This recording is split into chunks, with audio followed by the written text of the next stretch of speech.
All right, folks, welcome back. This is video number 2 for section 3 from Unit 3 of AP Calculus. We're talking about differentiating inverse functions, and in the last video, we kind of introduced the formula for finding the value of the derivative of an inverse function. And now we're looking at this theorem right here in front of us where we're finding the value of the derivative of an inverse function at a point. And we're going to use that formula to answer and do a few examples here.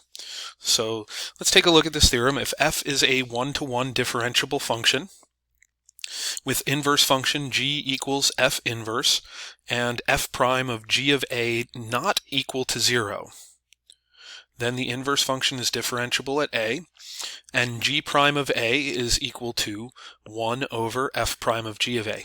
What happens if f prime of g of a does equal 0? Well, if f prime of g of a does equal 0, that means that the derivative of the inverse function is undefined there, because the derivative of the original function has a horizontal tangent, therefore the derivative of the inverse function has a vertical tangent.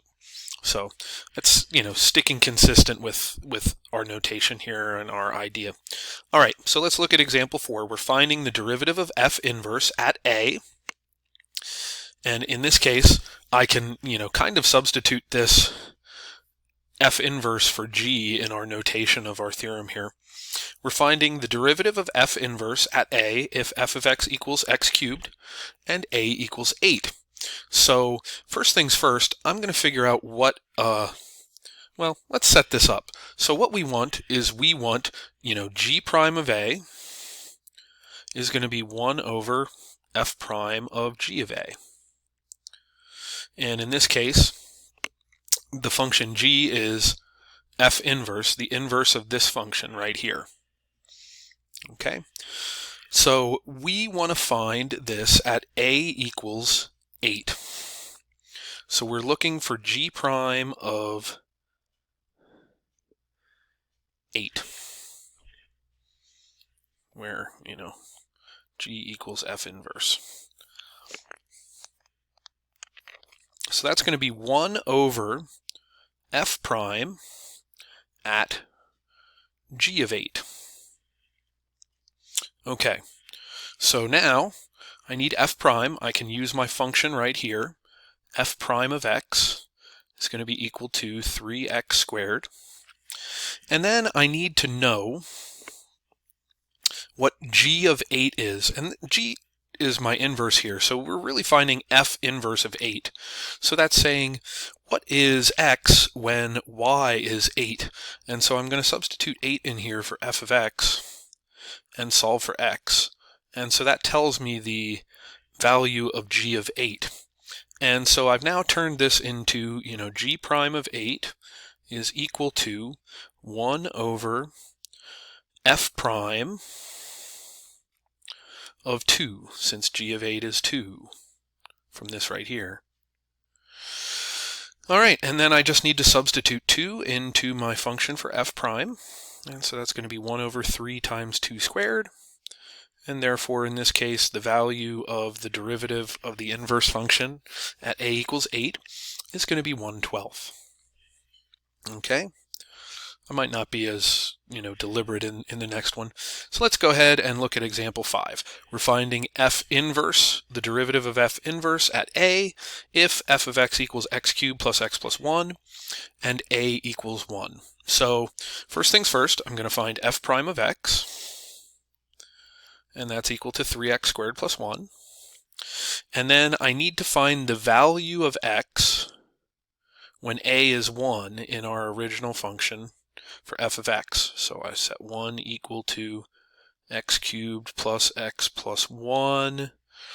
And we can go ahead and solve this, and I kind of look at this and go, hey, what value of x makes these two equal to one another? X equals 0 does. And so I don't have to go through the whole algebraic solving of this process, or of this particular equation. So here we go.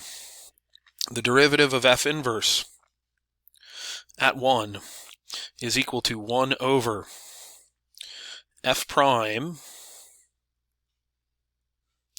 at 0.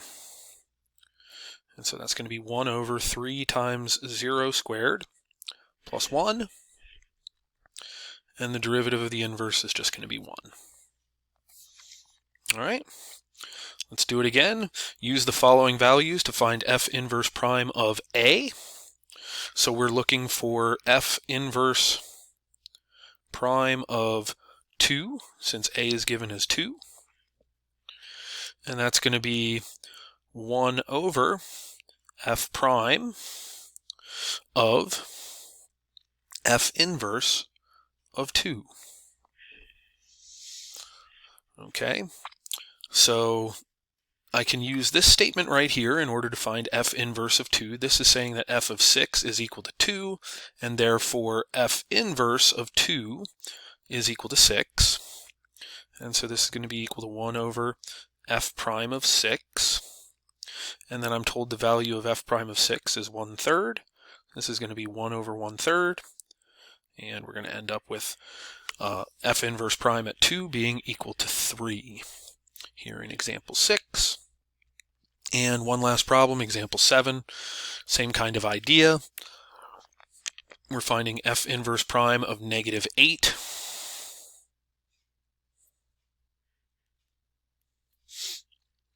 And that's going to be equal to 1 over f prime of f inverse of -8.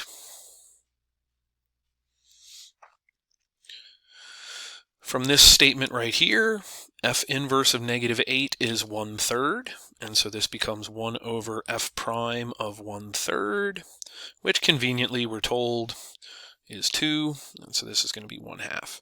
Now I think more likely what you're going to see in a lot of problems like these is you're going to see some garbage information also, so that if you're not quite sure how to get to these values, there's some garbage there for you to pick from. So that, you know, in these, all I gave you was the pertinent information that you needed. There was no garbage information to distract you. But I feel more likely that you're going to see some problems where there might be some, you know, some red herrings out there to draw your attention away from where it should be. All right, anyway, that's the end of our lesson on differentiating inverse functions. And that concludes section 3 of Unit 3 of AP Calculus. Have a great rest of your day, and we'll see you next time when we talk about differentiating inverse trigonometric functions. All right, see you everybody. Have a good one.